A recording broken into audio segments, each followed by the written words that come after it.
সেই inter Miami এখন সবচেয়ে দামি। যুক্তরাষ্ট্রের ফুটবলে এখন চলছে লিওনেল মেসির আধিপত্য। সেটা শুধু মাঠের লড়াইয়ে নয়, মাঠের বাইরেও আর্জেন্টাইন তারকার রাজত্ব। ইন্টার মিয়ামি আগে কখনো শিরোপা জয়ের স্বাদ পায়নি। আর্জেন্টাইন অধিনায়ক ফ্লোরিডার ক্লাবটিতে পা রাখার পর ক্লাবটির সেই ইতিহাসই বদলে গেছে। মিয়ামির শোকেসে এখন শোভা পাচ্ছে 3টি ট্রফি। তাতে মিয়ামির আয়ও বেড়েছে।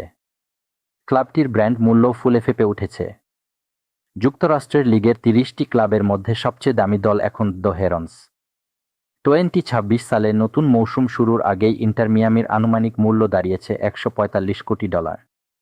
বাংলাদেশি মুদ্রায় যা প্রায় 17,400 কোটি টাকা। যুক্তরাষ্ট্রের সবচেয়ে মূল্যবান দলগুলোর তালিকায় সবার উপরে উঠেছে মিয়ামি। মেসির দলের কাছে শীর্ষস্থান খুইয়েছে লস অ্যাঞ্জেলেস এফসি। $140 কোটি মূল্য নিয়ে লস অ্যাঞ্জেলেস এখন লিস্টে দ্বিতীয় স্থানে রয়েছে। ক্রীড়া অর্থনীতি বিষয়ক সংবাদ মাধ্যম স্পোর্টিকোর সমীক্ষায় বেরিয়ে এসেছে এই তথ্য। ক্লাব মিয়ামির বাজার মূল্য বেড়েছে প্রায় 22%। তাদের এই প্রবৃদ্ধি হয়েছে শুধু গত 1 বছরে। সে সুবাদে তালিকায় বড় উন্নতি হয়েছে মেসি সুয়ারেজদের। ক্যালিফোর্নিয়ার ক্লাবটিকে ছাড়িয়ে গেছে মিয়ামি। লস অ্যাঞ্জেলেসের প্রবৃদ্ধি হয়েছে মাত্র 1%। যে কারণে মিয়ামির আয়ের গতিবেগের সঙ্গে লস অ্যাঞ্জেলেসে পেরে ওঠেনি।